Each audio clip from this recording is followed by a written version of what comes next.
गणपति का व्रत है शुभकारी, संकट हरने वाला है। फाल्गुन में शुभ फल देता, भक्तों का रखवाला है। मोदक पीर गणराज हमारे, मनोकामना पूरी करे। संकट चतुर्थी का ये व्रत हर दुख से हमें दूर करे। ओम गण गणपतये नमः। हरे कृष्णा, राधे राधे। आज हम सुनेंगे फाल्गुन मास के गणेश चतुर्थी व्रत कथा।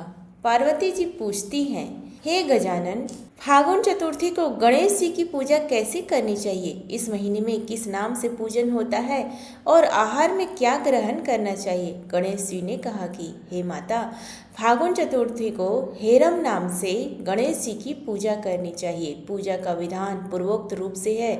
इस दिन खीर में कनेर के फूल मिलाकर गूला बांस की लकड़ी से हवन करना चाहिए। विद्वानों का मत है कि आहार में घी और चीनी ले। इससे संबंधित एक पूर्व कालिका इतिहास सुनाता हूँ। युधिष्ठिर के प्रश्न के उत्तर में जैसा कि श्री कृष्ण जी ने कहा था उसे मैं सुनाता हूँ। श्री कृष्ण ने कहा कि प्राचीन काल में युनाश्व नामक एक राजा हुए थे। वे धर्मात्मा, उदारदाता, देवताओं एवं ब्राह्मणों का पूजक था। उस राजा के राज्य में विष्णु शर्मा नामक एक तपस्वी ब्राह्मण रहते थे। वे वेद वेत्ता एवं धर्मशास्त्रज्ञ थे। उनके 7 पुत्र हुए जो सभी धन धान्य से समृद्ध थे, परंतु पारस्परिक कलह के कारण सब अलग होकर रहने लगे। विष्णु शर्मा प्रत्येक पुत्र के घर में क्रमशः एक एक दिन भोजन करते थे। बहुत दिन बीतने के बाद वे बूढ़े होकर कमजोर हो गए। वृद्धता के कारण उनकी सभी बहुएं अनादर करने लगी। वे तिरस्कृत होकर रोते रहते थे।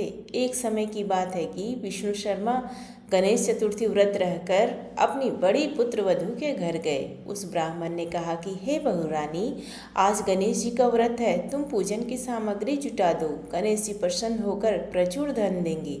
अपने ससुर की बात सुनकर बहू कर्कश स्वर में बोली, हे दादाजी, मुझे घर के कामों से ही फुर्सत नहीं है, फिर उन झमेलों में पड़ने का कहाँ अवकाश है। हे ससुर जी, आप हमेशा ही कोई ना कोई नाटक रचते हैं। आज गणेश जी का बहाना लेकर आप पहुँचे। मैं गणेश व्रत नहीं जानती हूँ और ना गणेश जी को ही आप यहाँ से खिसकिए। इस प्रकार बहू की झिड़की सुनकर वह 6 बहुओं के घर बारी बारी से गए, परंतु सभी ने वैसा ही बात कही। सभी जगहों से अपमानित होकर वह कृषकाय ब्राह्मण बहुत ही दुखी हुआ। इसके बाद वह छोटी बहू के घर जाकर बैठ गया। छोटी बहू बहुत ही धनहीन थी। वह संकोच में पड़कर कहने लगा। ब्राह्मण ने कहा कि अरे बहुरानी, अब मैं कहाँ जाऊँ? 6 बहुओं ने फटकार दिया, तुम्हारे यहाँ तो व्रत सामग्री एकत्रित करने का कोई साधन नहीं दिख रहा है। मैं स्वयं बहुत वृद्ध हूँ। हे कल्याणी बहू, मैं बार बार सोचता हूँ कि इस व्रत में सिद्धि मिलेगी और सभी कष्टों का अंत होगा। अपने ससुर की बात सुनकर छोटी बहू कहने लगी। बहू ने कहा कि हे दादाजी, आप इतने दुखी क्यों हो रहे हैं? आप अपनी इच्छा के अनुसार व्रत कीजिए। मैं भी आपके साथ संकट नाशक व्रत को करूंगी। इससे हमारे दुखों का निवारण होगा। इतना कहकर छोटी बहू घर के बाहर जाकर भिक्षा मांगने लगी। अपने और ससुर के लिए अलग अलग लड्डू बनाए। चंदन, फूल, धूप, अक्षत, फल, दीप, नैवेद्य और तांबुल उसने सब अलग अलग करके ससुर के साथ पूजन किया। पूजन के बाद उसने ससुर को सम्मान पूर्वक भोजन कराया। भोजन के अभाव में स्वयं कुछ भी न खाकर निराहार रही। हे देवी, अर्धरात्रि के बाद उसके ससुर विष्णु शर्मा को कैदस्त होने लगे, जिससे उसके दोनों पैरों पर छींटे पड़ गए। उसने ससुर के पैर धुलाकर शरीर पोंछा। वह शोक करने लगी कि मुझे हतभागिनी के कारण आपकी ऐसी दशा क्यों हुई। हे दादाजी, रात को अब मैं कहाँ जाऊँ? मुझे आप कोई उपाय बतलाइए। रात भर विलाप करते रहने के कारण अनजाने में उसका जागरण भी हो गया और फिर सुबह हुई। छोटी बहू क्या देखती है कि उसके घर में हीरा मोती और मणियों का ढेर पड़ा है, जिससे घर प्रकाशित हो रहा था। अब उसके शरीर का कैदस्त भी बंद हो चुका था। आश्चर्य में पड़कर वह अपने ससुर से पूछने लगी, यह क्या बात है? यह संपत्ति किसकी है? अरे, इतना मणि मूंगा आदि मेरे घर कहाँ से आ गए? हे दादाजी, क्या कोई हम लोगों को चोरी से में फंसाने के उद्देश्य से तो घर में नहीं डाल गया है? पतोही की बात सुनकर ब्राह्मण कहने लगा कि हे कल्याणी, यह सब तुम्हारी श्रद्धा का फल है। तुम्हारी भक्ति से गणेश जी तुम पर प्रसन्न हो गए हैं। इस व्रत के प्रभाव से ही गणेश जी ने तुम्हें इतनी संपत्ति दी है। बहू कहने लगी कि हे दादाजी, आप धन्य हैं। आपकी कृपा से ही गणेश जी प्रसन्न हुए हैं। मेरी दरिद्रता दूर हुई, घर में अतुल संपत्ति आई और आपकी कृपा से ही धन्य हुई। इस प्रकार वह ससुर से बार बार कहने लगी। अब छोटी बहू के घर में अपार संपत्ति देखकर अन्य सभी बहुओं के क्रोध की सीमा न रही। उन्होंने कहा कि बूढ़े ने अपने संपूर्ण संचित धन को दे डाला है।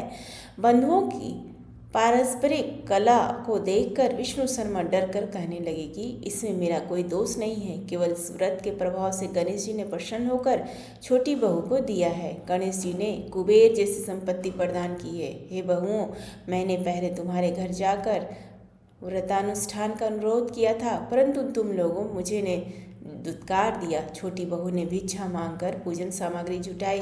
इसके करने से गणेश जी ने प्रसन्न होकर संपत्ति प्रदान की है। गणेश जी कहते हैं कि हे गिरिजा कुमारी, उस ब्राह्मण के 6 पुत्र दरिद्र, रोगी और दुखी हो गए। केवल छोटा पुत्र ही इंद्र के समान भाग्यशाली बन बैठा। वे 6 आपस में होड़ करते हुए फाल्गुन कृष्ण गणेश चतुर्थी व्रत करने लगे। इस व्रत के करने से वह सब भी कर्मशः धनवान बनते गए। इसी प्रकार दूसरे लोग भी जो इस व्रत को करेंगे, उनका धन भी घर धन धान से पूरा हो जाएगा। श्री कृष्ण जी कहते हैं कि हे पुरुषोत्तम युधिष्ठिर, गणेश चतुर्थी व्रत के प्रभाव से राज्य की कामना करने वाले को राज्य की प्राप्ति होती है। इसलिए हे राजन, आप भी इस व्रत को शीघ्र ही कीजिए। फलस्वरूप आप कष्टों से छूटकर राज्य का सुख भोगेंगे।